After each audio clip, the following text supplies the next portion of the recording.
वक्रतुंड महाकाय सूर्यकोटि समप्रभः वक्रतुंड महाकाय सूर्यकोटि समप्रभः निर्विघ्नं कुरु मे देव सर्वकार्येषु सर्वदा निर्विघ्नं कुरु मे देव सर्वकार्येषु सर्वदा सर्वदा सर्वकार्येषु नास्तिं तेषां मङ्गलम्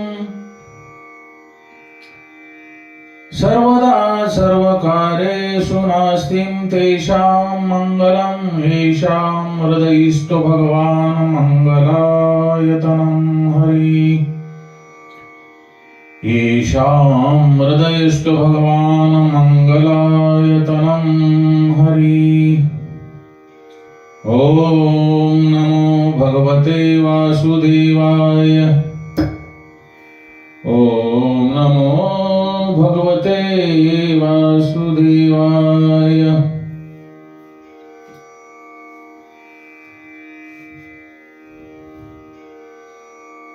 असुर काळामध्ये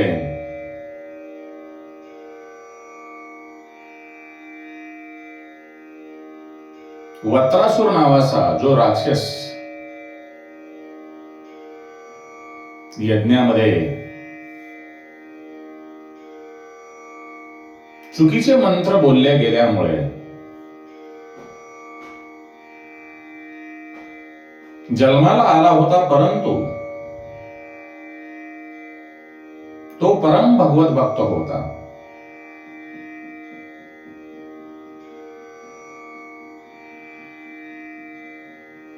त्याची जी भक्ती होती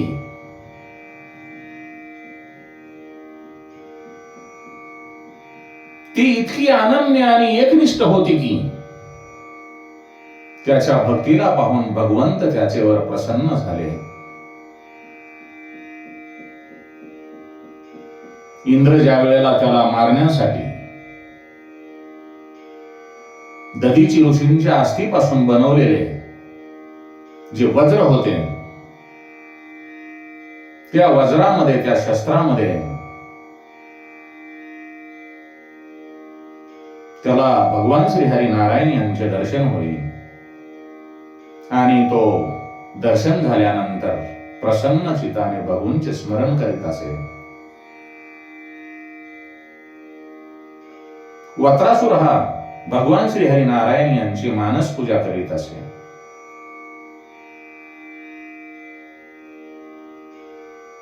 त्याची एकनिष्ठ भक्ती पाहून भगवंत त्याच्यावर प्रसन्न झाले. परमेश्वर जो आहे तो अनेक जीवावर अनुग्रह करतो, परंतु जो जीव आहे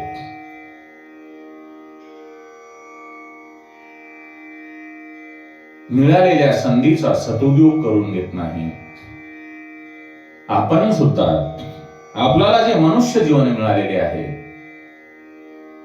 त्या मनुष्य जीवनाचा सदुपयोग कसा करून घ्यावयाचा ते आपण करत नाहीत. प्रपंच प्रपंच प्रपंच यामध्ये पूर्ण आयुष्य आपण गुरफटून जातो आणि एक दिवस सर्परूपी काळ, मरणरूपी काळ आपल्यावर घाला घालतो आणि आपल्या या जीवनाची अंत्ययात्रा संपते. त्यावेळेला आपल्या हातामध्ये काहीही राहत नाही. म्हणून जो आपल्याला मनुष्य जन्म मिळालेला आहे त्या मनुष्य जन्माचा आपण सदुपयोग करून घेतला पाहिजे.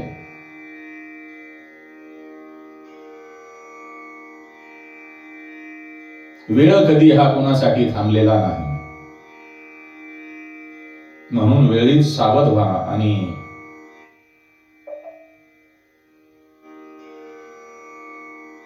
भक्ती मार्गाकडे वळा, सत्संगाकडे वळा, जेणेकरून इहलोकीही आणि परलोकीही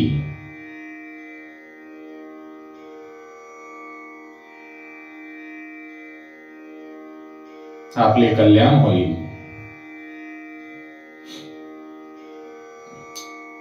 आपण 7व्या स्कंदामध्ये प्रवेश करत असून या स्कंदामध्ये हिरण्यकश्यप आणि भक्त प्रल्हाद यांच्या चरित्रावर प्रकाश टाकणार आहोत. या स्कंदामध्ये आपण हिरण्यकश्यप हा कोण होता? आपणाला सर्वांना माहित आहे, हिरण्यकश्यप हा दैत्य राक्षस होता आणि त्यांचा मुलगा भक्त प्रल्हाद हा देवस्वरूप होता.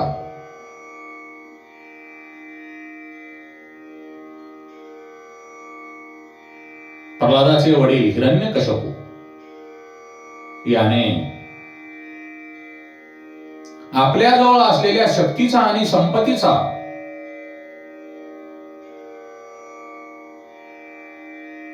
उपयोग भोगी जीवनासाठी, विलासी जीवनासाठी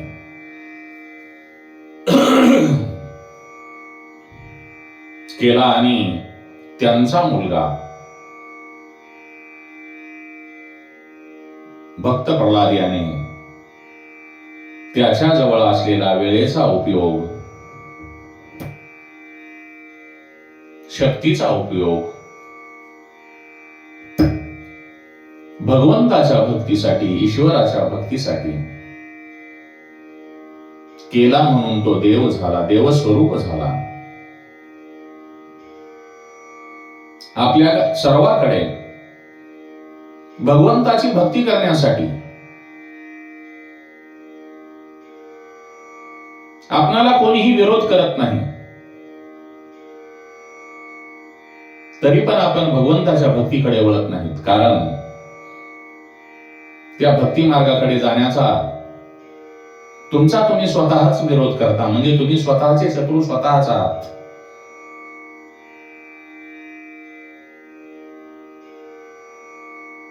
दिवसाच्या 24 तासापैकी 1 तास जरी तुम्ही भगवंताच्या भक्तीकडे दिला तरी भरपूर आहे, परंतु तुम्ही तसे करणार नाहीत.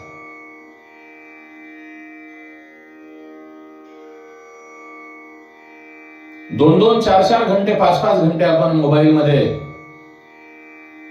रील पाहण्यामध्ये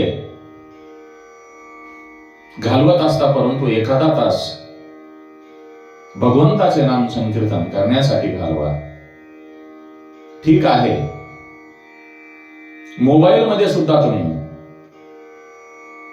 भगवंताचे नाम संकीर्तन, भगवंताचे कीर्तन हेच पहा. भक्त प्रल्हादाकडे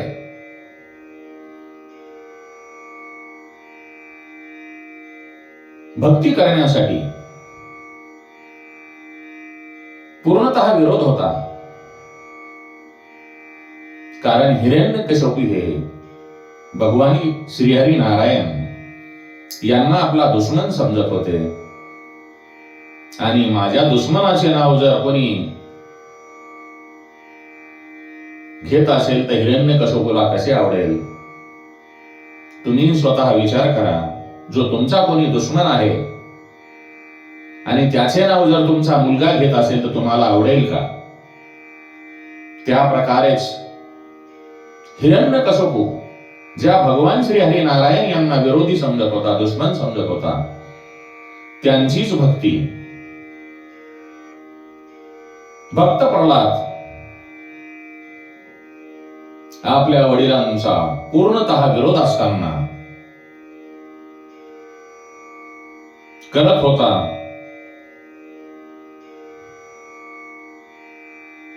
भक्त प्रल्हादाच्या विरुद्ध एवढे मोठे घरातूनच विरोधी वातावरण असताना सुद्धा ईश्वर भक्ती, परमेश्वराची भक्ती, परमात्म्याची भक्ती कशी करता येते याचे उत्तम उदाहरण म्हणजे भक्त प्रल्हाद.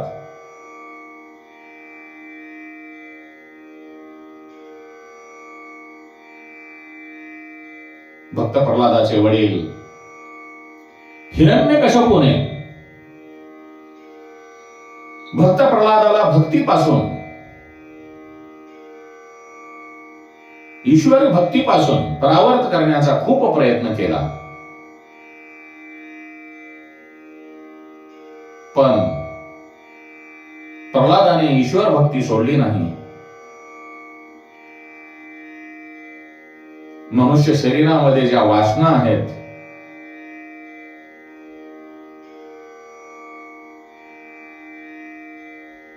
त्या वासना म्हणजे असदासना, नंबर 2 सदासना आणि नंबर 3 मिश्र वासना,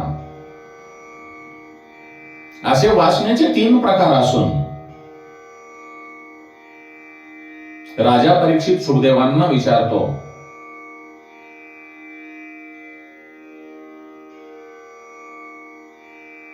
ईश्वर सर्वत्र आहे,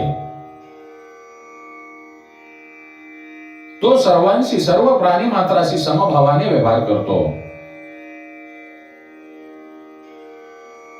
सर्वांमध्ये देव आहे, तर मग या जगामध्ये, या पृथ्वी तलावर एवढी विषमता का, एवढे भेद का?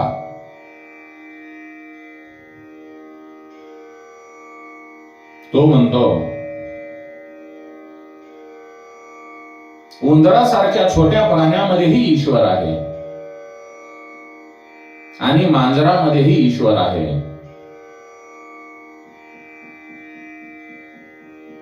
असे असताना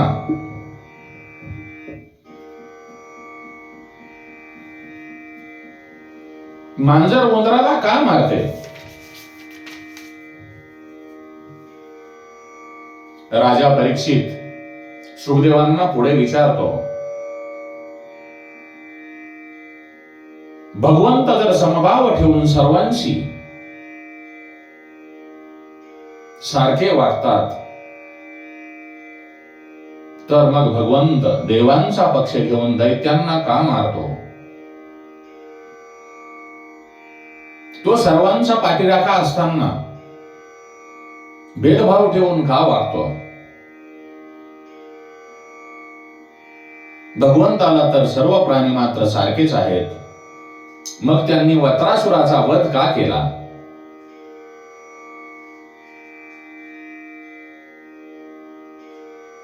राजा परीक्षिताच्या मनातील शंकाचे निरसन करण्यासाठी सुखदेव त्याला उद्देशून सांगू लागतात, हे राजन,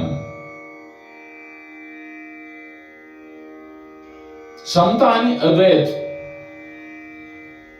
हे भावामध्ये असते आणि विषमता ही क्रियेत असते. आपला जो परिवार आहे, आपलं जे कुटुंब आहे, आपल्या परिवारातील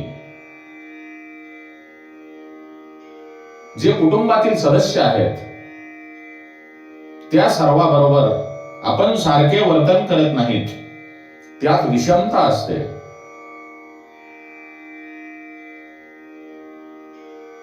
आपल्या मनामध्ये प्रत्येकाबद्दल, कुटुंबातील व्यक्तीच्या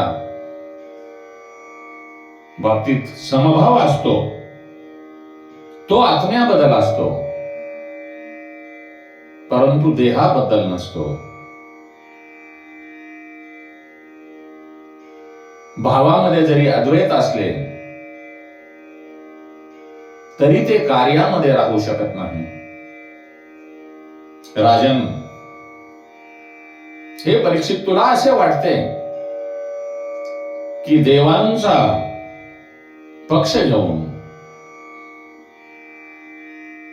भगवंतांनी, परमेश्वरांनी असुरांना मारले, परंतु हे खरे नाही. भगवंतांनी जो असुराचा संहार केला, त्यांना मारले, ते त्यांच्यावर कृपा करण्यासाठीच. जेव्हा भगवंत असुरावर सुद्धा कृपा करतो आणि त्यांचा संहार करून त्यांना आपल्यामध्ये लीन करून घेतो, तुम्हाला एक उदाहरण सांगतो. एकदा एक मनुष्य चोरी करण्यासाठी निघतो आणि थोडे अंतर चालून गेल्यावर त्याला ठेस लागते.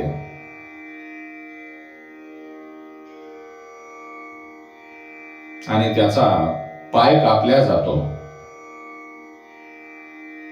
तो चोरी करण्यासाठी जाऊ शकत नाही. आता सांगा, ईश्वराने भगवंताने त्याच्यावर कृपा केली की अवकृपा?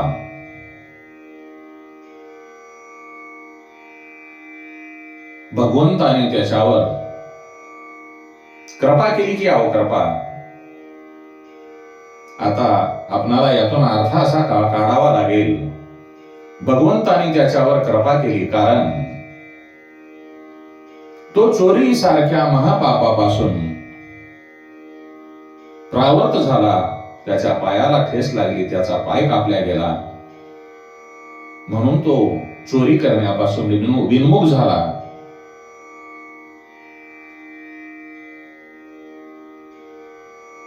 बाबांनो, तुम्ही जसे पाहाल, तुमची जी दृष्टी आहे, तुम्ही जगाकडे तसे पहा, जसे पाहाल तशी तुमची दृष्टी असेल आणि तसे तुम्हाला ईश्वराचे स्वरूप दिसेल. सर्वाप्रती समभाव राहील. जर तुम्ही प्रत्येकामध्ये ईश्वर पाहू लागलेत, समदृष्टीने पाहिलेत, तुमच्या नजरेला चांगलेच दिसेल.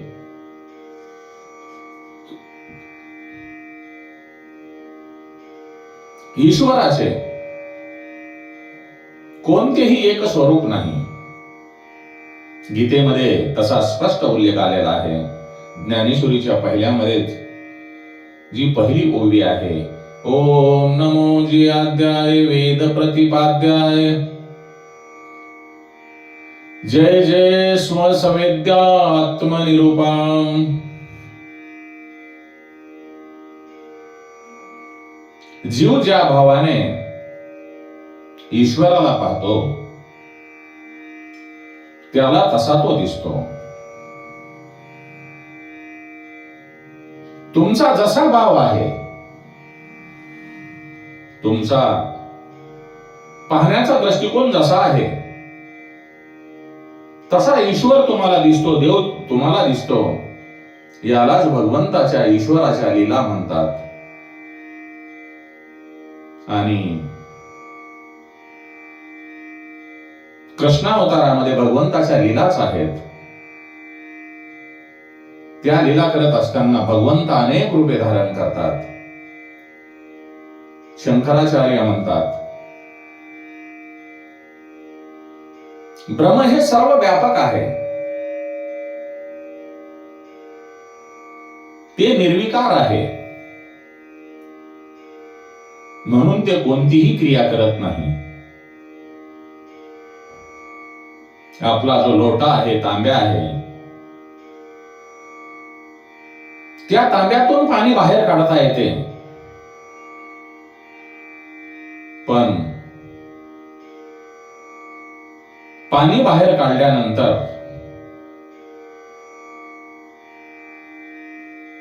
त्यात जे अवकाश उरते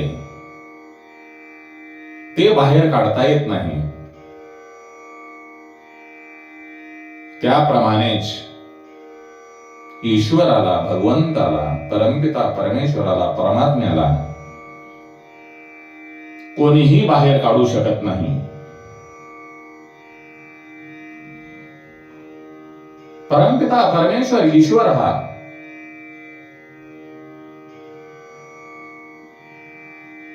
सर्व व्यापक असून तो निराकार आहे. त्यामुळे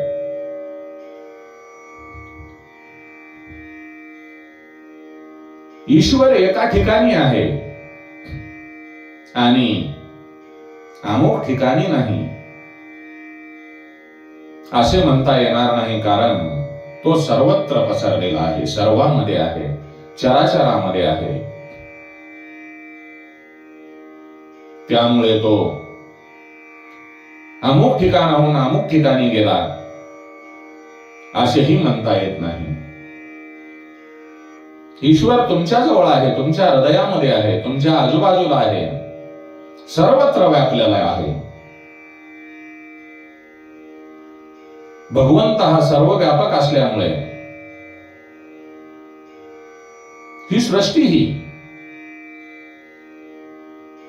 भगवंताच्या शरीरावरच आधारित असलेली असल्यामुळे त्यांनी कोठे जाण्याचा प्रश्नच उद्भवत नाही. म्हणून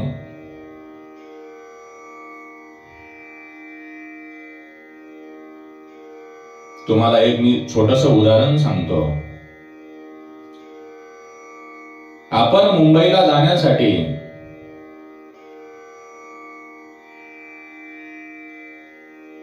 ट्रेन मध्ये बसतो आणि काही वेळाने पुणे आले आहे असे म्हणतो.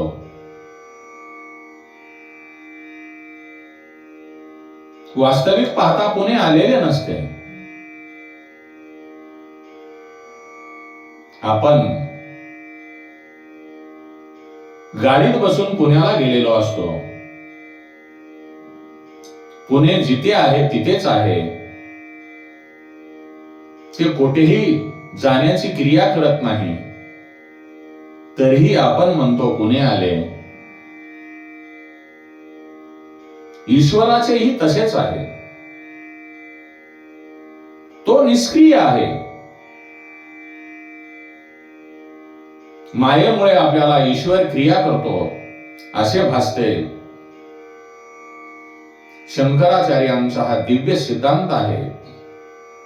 परमेश्वर काहीही करत नाही. त्यांच्या ठाई विषमता नाही. अग्नीला जसा आकार नसतो, पण जळणाऱ्या लाकडामध्ये अग्नी त्या लाकडाप्रमाणे दिसतो. ईश्वराचे, भगवंताचेही तसेच आहे. आपला जसा भाव असतो त्या स्वरूपात तो आपणाला दिसतो. परमात्म्याचे वास्तविक स्वरूप व्यापक, निराकार आणि आनंद रूप आहे. म्हणून सर्वाप्रती समभाव ठेवून सर्वावर प्रेम करा, एवढी मी आपल्या चरणी विनंती करतो.